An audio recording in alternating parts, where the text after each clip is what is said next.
Wow, thank you for inviting me over for a mango tasting. Super excited by this abundance. Wow. Yeah, cool. We are super blessed here on Maui, summer of 2025, to be tasting some of these varieties. Thanks to my dear friend who has been working so hard planting them. We have Sunrise, Honey Kiss, Tete Nene, Sugarloaf, a mystery farmer's market mango, and Lancetilla. So these are the ones we're going to be sampling today. Where do you start? I think we should start with the biggest one. Alright, Go let's start. Biggest to smallest. So what do you know about this mango? It's big. I don't think I've ever had this variety. It looks... I don't know much about this variety. I don't believe I've had it either.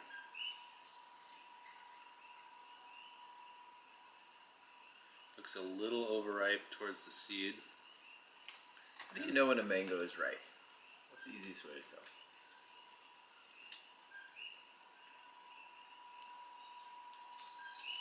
I'm gonna cut out that. I'm gonna eat it.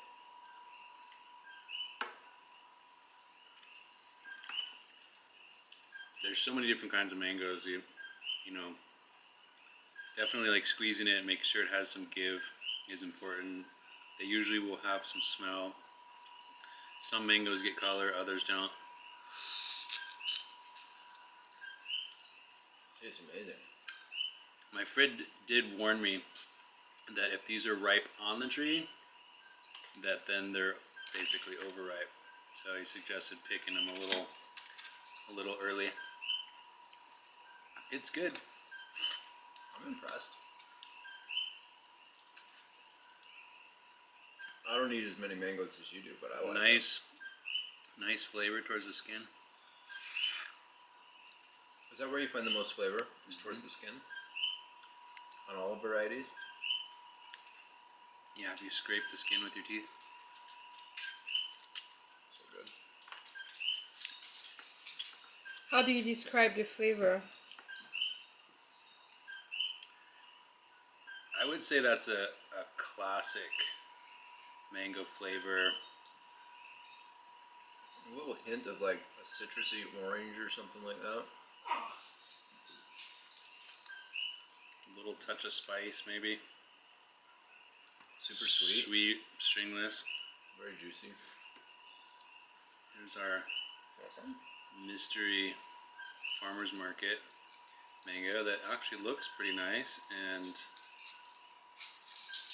smells nice.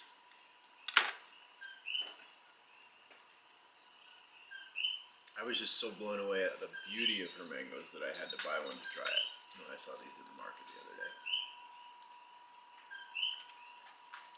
Yeah, almost tastes like the R2E2. R2 what? R2E2.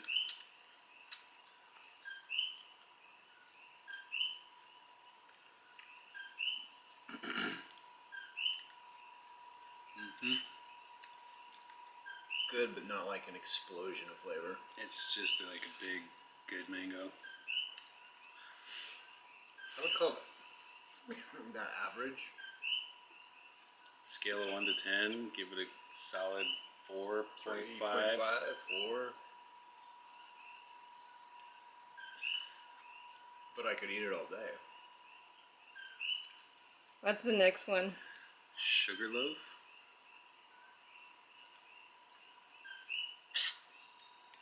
So when you're picking out a mango, do you go for big? Do you go for small? Do you go for flavor? Do you go for Diversity. I want them all. If you had to guess, how many mangoes have you planted in your life? How many trees? Well, like seeds I've started, probably 10,000. 10,000. How many of those are here on Maui? Right now. I don't think many of them left Maui. Wow, that is freaking good. That's next level. Sugarloaf. Holy That's the best mango I've had in a long time.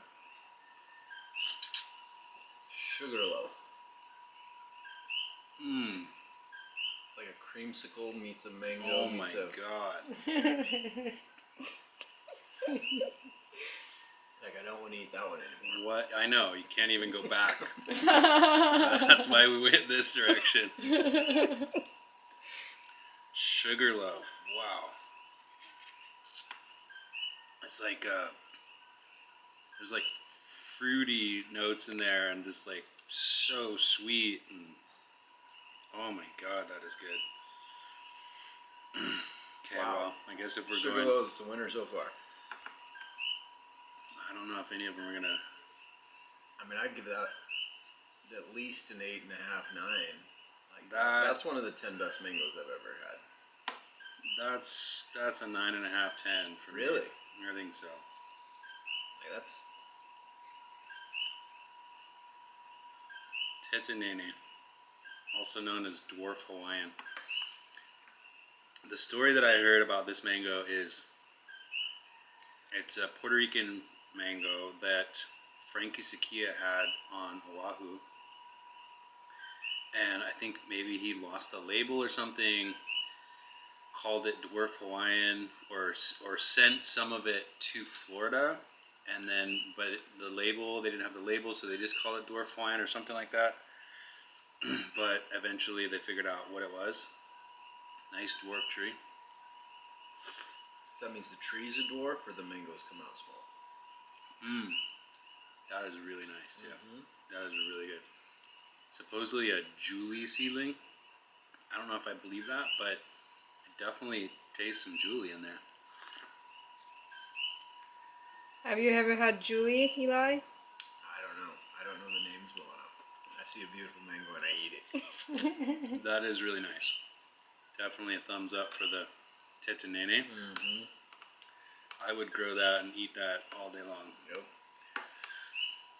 I'd give it a solid 7.5, 8. Yeah, I'd say 8. I mean, it's hard to compare it next to the Sugarloaf.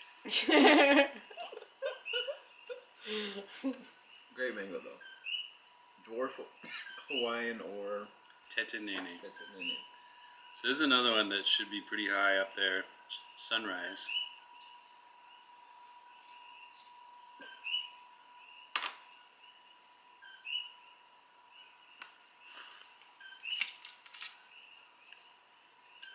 Smells super sweet.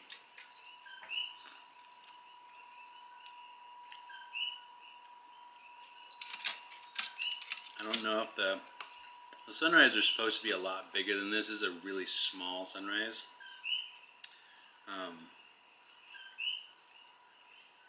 It's good. Definitely not as good as the Sugarloaf. Still amazing though. I could eat 10 of those a day and be really happy with myself. Yeah, we'd be happy if we had sunrise all day long. So At this least a 7. solid 7. Yeah, you definitely don't want to judge a variety by by a single fruit, because I mean, even from one side of the tree to the other side of the tree and the sun profile. Sure. Right? Like, I can tell the difference on certain trees just picking one fruit to another. so this last one is Honeykiss, and the ones that I had in Florida, I didn't think were terribly exciting. Hopefully this one is a little better. It was good, just wasn't like Sugarloaf or anything.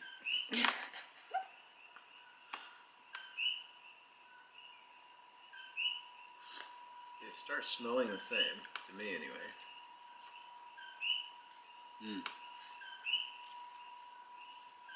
That's really good. It's really good.